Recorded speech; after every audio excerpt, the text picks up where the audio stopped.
my birthday, I have the day off, which is awesome. But I decided to spend it with you. So I hope you enjoy these true scary stories today. Please comment. Maybe you could tell me your favorite story that I shared today, or your favorite ASMR trigger. That would be cool. Like, comment, subscribe. Thank you. Let's get started.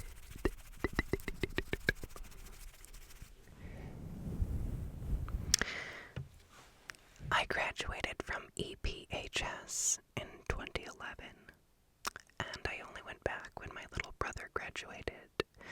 What I saw and experienced at that school made me never want to return. For reference, this school is very, very old. It was built in 1916 and was even used as a makeshift morgue for those affected by the Spanish flu outbreak. The morgue is in the basement of the building under the theater classroom. The basement was mostly closed off, with the exception of the boiler room and the storage room. There's also these long pathways with short ceilings that lead to closed-off rooms. One of these rooms is perfectly preserved classroom that was abandoned and no one knows why. If you can get a light through, you can see notebooks, lunch boxes, pencils, just all on the desks. It's like everybody just got up and left. With all that negative energy, it's bound to bubble up, and it has. Teachers and faculty would tell stories of feeling cold and seeing things they weren't sure were there. It sounded like a load of BS at first, but the school has photographic evidence of its ghosts. There are stories of suicide, tragic accidents, and even people using a Ouija board in the basement.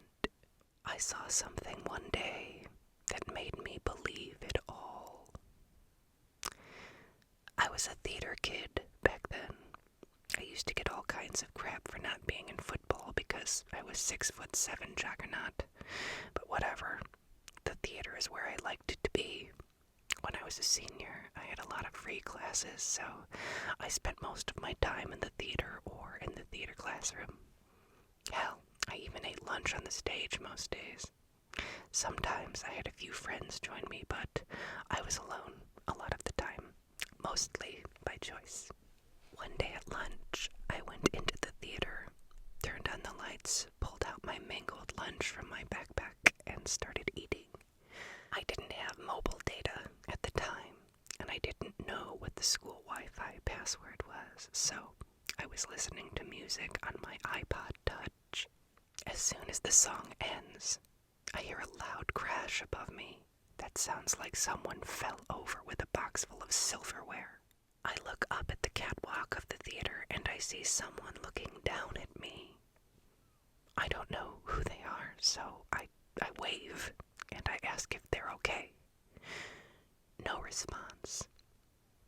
I stand up and ask louder, but still no response. This person looks like they're right on the edge of the catwalk too, like their torso is fully visible. They're wearing this dress that looks like something you'd wear to prom in the 1980s. It's like poofy. I take a breath and start to ask again, but what happened made me sprint out of the theater. This person fades into nothing. Like they just became less and less visible until they weren't there anymore. A cold sweat hit me. My armpits just felt wet and I farted. I grabbed my backpack and ran my giant ass out of there. I tried telling my friends what happened, but they just laughed and told me to shut up. I only ever went back to the theater with someone with me, and even then I had chills and always felt like I was being watched. Well, that is really spooky, especially when you're alone. Theater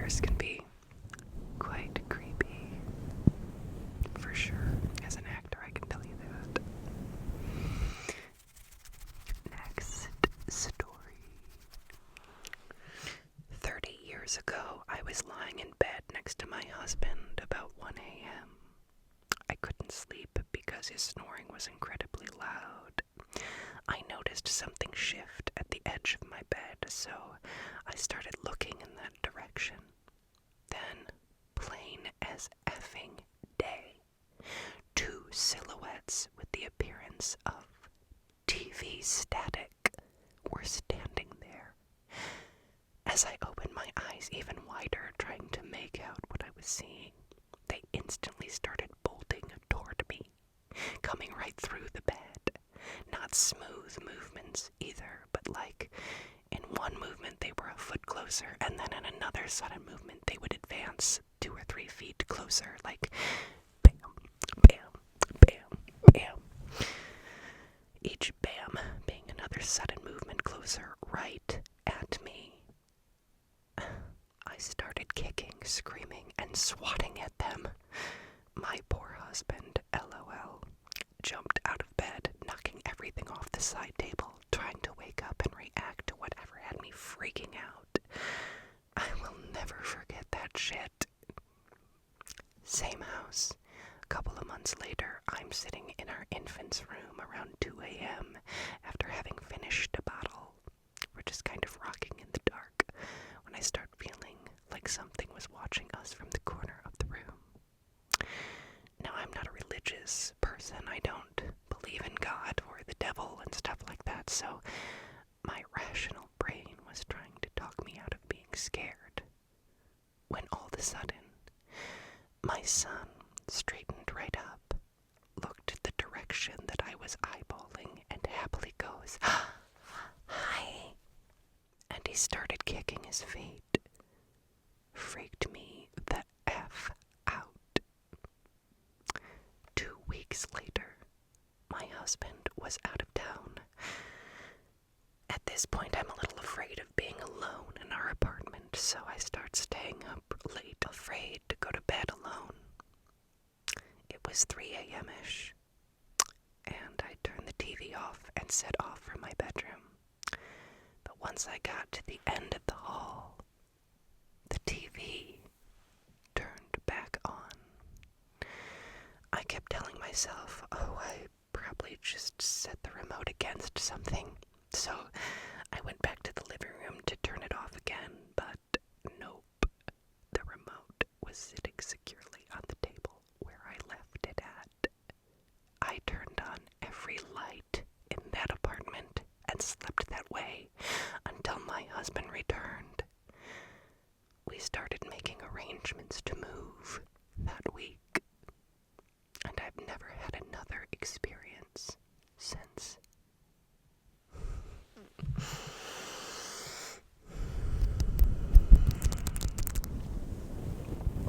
That is quite terrifying. I'm glad you moved. I wouldn't want to stay either, frankly.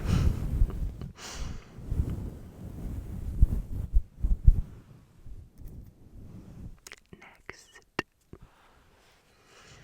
Okay, this one has a trigger warning attached to it. If you are sensitive to anything regarding suicide, just skip this story, okay? Okay. This took place between 2009 2010. I can't be more specific on time, as this was a really messed up time for me back then. Here's some context that I think is important. This was in Albertsville, Boaz area in Alabama, where I'm not originally from. This awesome guy, let's call him George, and his family had taken me in, my young 18-year-old male stupid self. George, along with his wife, let's call her Kelly, had a group they would go on paranormal investigations with that I joined, having been interested in such a thing from a young age. George had a stepson, let's call him Jim, and he was my age, and we became great friends. Kelly had a paper route that on some Fridays and Saturdays me and Jim would do. So late one Friday night, me and Jim had decided to do the paper route since we had no investigations with the group planned that weekend. We leave the house probably around 10:30, 11 Sardi's to pick up the papers and start the route. It starts in Boas, goes through many back roads, and ends in Albertsville. We are jamming out to music and cruising, just having an awesome time. When we get to this one area on the back roads straddling Boas and Albertsville, it's super dark and roughly about 1:30 a.m. We have to turn down this gravel road that ends in a cul-de-sac where we got to deliver some papers. So we turn down the music and head down this grave road and spot the houses. Back behind the houses is just nothing but thick woods. As we were putting the last papers in the mailbox, we hear this guttural shriek coming from the woods. We look at each other and Jim asks me if I heard it too. I confirm, but before I can say any more, we heard it again. Closer, like it was just at the edge of the woods, just 100 yards behind us. Jim decides we're done here, and we are leaving. Just as he gets up to roughly 20 miles per hour, we hear the damn shriek again behind us. I look over to Jim, and he's looking what I thought was at me, completely ashen-faced. It takes only a second before I realize he's actually looking out of the window beside me. I turn back, and I see it. It's dark, darker than dark, as I can see its silhouette against the surrounding night. The only lights are the car's headlights. It looked similar to a large bobcat, but as if someone had draped a tattered cloth over it. There were no legs to be seen, but it was obviously moving quickly. It comes up alongside the car, never looking at us, and stays there for several seconds. We are coming to a stop sign as this gravel road tees out onto the paved road ahead. Jim slows down some, and the thing pulls ahead just slightly. As we get to the stop sign, it moves quickly forward, somehow jumping over the stop sign. But as it does so, its cat-like head turned towards us, and we see one large, burning, red-orange eye. It never touches the ground again. As we come to a stop, it shoots off to our right, letting out the shriek one last time. Luckily, our route continued to the left. We were obviously freaked out and finished the rest of the route in record time, getting back home around 3 a.m., when ordinarily we would get home sometime between 6 or 7 in the morning. We had decided we were gonna wake George up and tell him what we saw. But when we pulled in, George was on the porch like he was waiting for us. He looked like he was about to tell us something, but the looks on our faces made him pause and ask us what's wrong.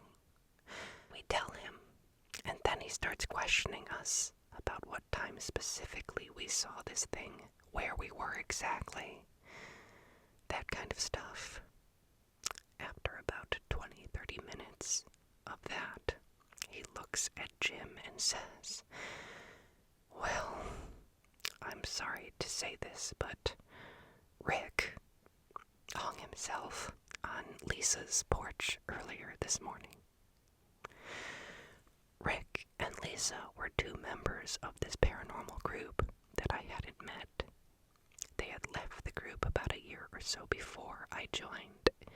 It seemed that during their time with the group, they had dabbled in demonology and gotten themselves in quite the predicament. This was told to me months before when I was introduced to the group and told why certain topics or studies were taboo with the group.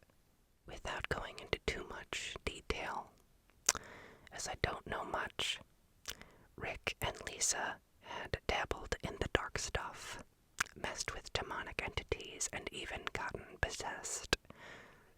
Though most of that was eventually fixed, their relationship didn't last through it.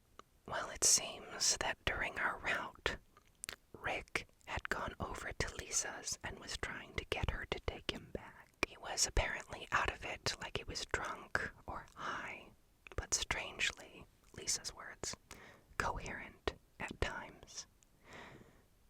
After about an hour of him refusing to leave and making a nuisance out of himself, Lisa had called the cops. She told him that, and that he should leave, but she said he got real quiet. She heard some shuffling on the porch, and then nothing else. She thought he had left. This was about 1 a.m. The cops get there around 1:30, and Lisa, seeing the lights, opens the door and sees Rick hanging from the porch roof beams with his belt around his neck. Lisa's house was along that same road the gravel road tees out onto, roughly 2 miles away. If we had turned right, the same direction that demonic cat thing had gone when it left us, we would have been at her house. George guesses that Rick had never truly stopped messing with the dark stuff, and that what we had the misfortune of seeing was something coming to collect what Rick owed when he passed. I have a few more interesting things that have happened to me in my life, but this one is probably the most messed up.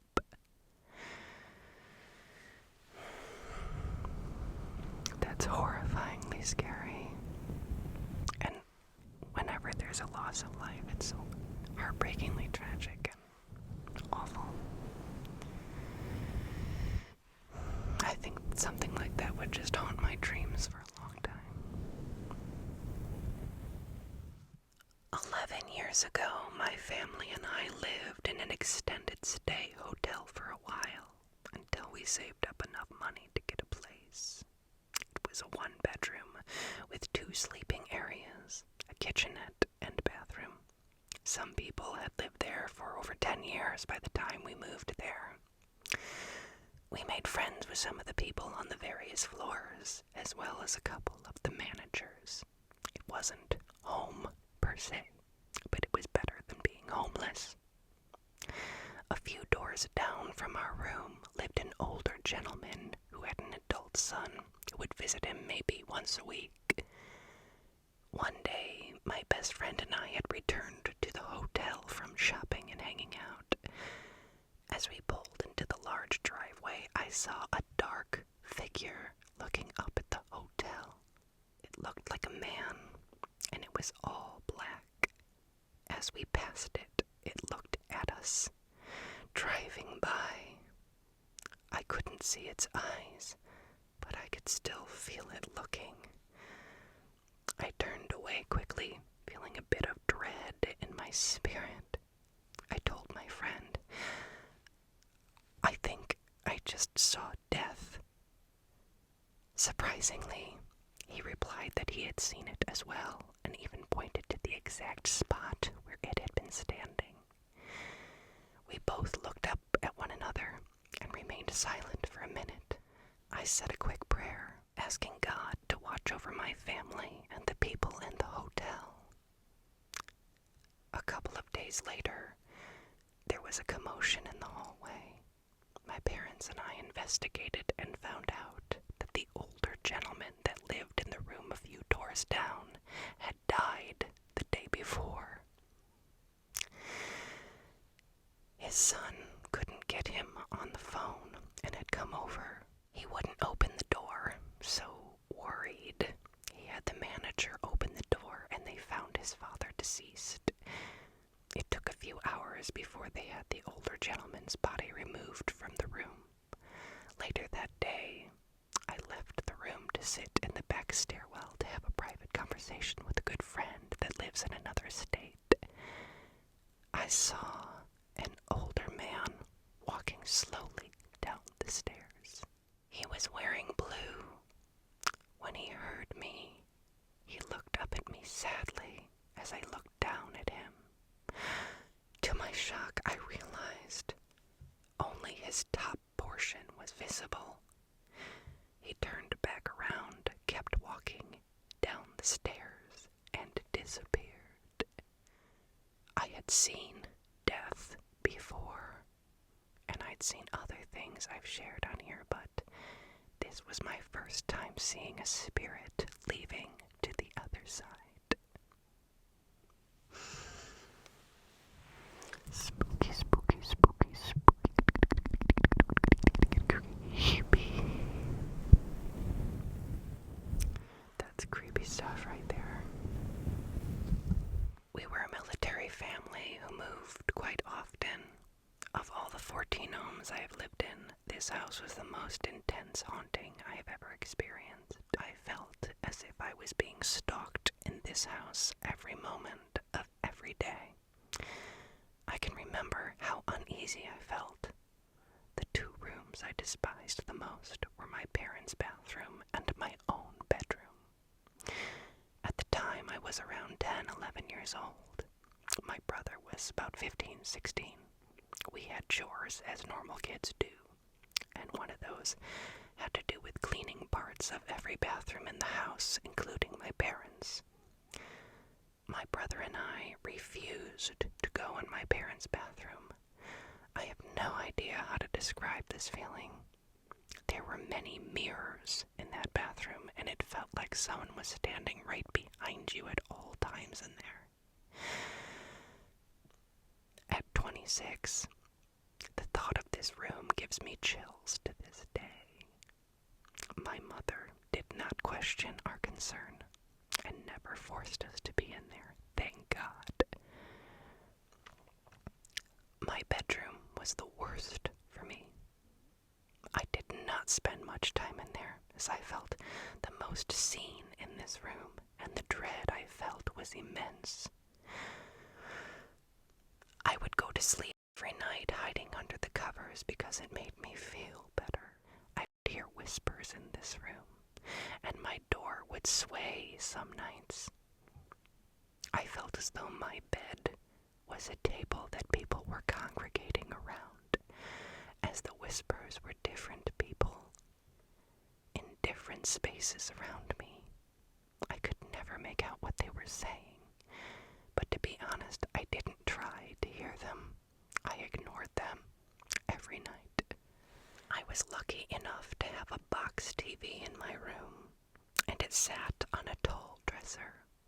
One day I'm in my room watching TV, laying in front of the dresser. I get this image in my head of the whole thing toppling over me. I disregard the idea, but the dresser handles start to move, and the dresser sways a little bit by itself. I got up, and I never laid in front of it again. I never physically saw anything in this house, but I have never had a more fearful, intense, and horrible feeling living somewhere.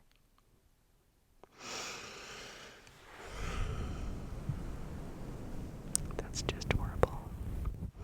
Just horrible to have your home not be a place of comfort and peace. Okay, this one's real short. So, I am currently a full-time stay-at-home mom. We have lived in our current place for about a year now. And as of the last couple of weeks, my 2-year-old keeps looking into the kitchen, pointing and saying, "Who's that?" I ask him who, and he points and says, "Right there." Not much more I can get out of him because he's 2. I have had a weird feeling since we moved in, but I actually seen anything. My friend said when he stayed in my spare room after a night out, he felt someone sit on the foot of the bed. He looked up thinking it was me, but it was just this black shadow type thing. Ma'am, I think you got a bit of a ghosty going on there. Sounds like a haunt to me. I feel like kids always see things adults don't, do. They like have an extra sense or something. Our home was an old slaughterhouse/livestock farm. I dug up skulls and bones my whole childhood. We actually had the ruins of the old slaughter mill in the field, with blood. Drainage system to a pit with lots of bones, too. My entire childhood, shit would fly off my shelves onto the floor, or you'd set an object down on the counter and it would be gone. I actually witnessed these things. Sometimes I would feel someone sit on my bed, too. As a young adult, I constantly burned sage in my room to try and get rid of whatever was stuck in my room. My parents remodeled the house and found a bunch of animal bones buried in the foundation.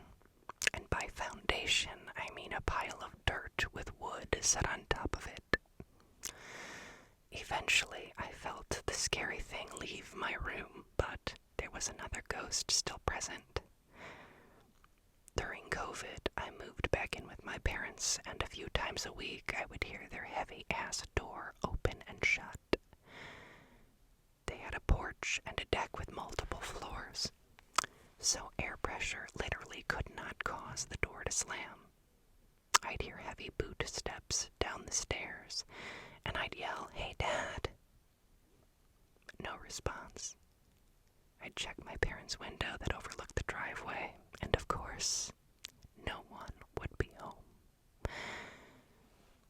My parents are still in this house and say that they constantly find all the kitchen cabinet doors open, or they hear shit in my old room that sounds like a bookcase falling over, and they'll rush up and everything will be perfectly fine, or things will go missing and they'll find them in my old room.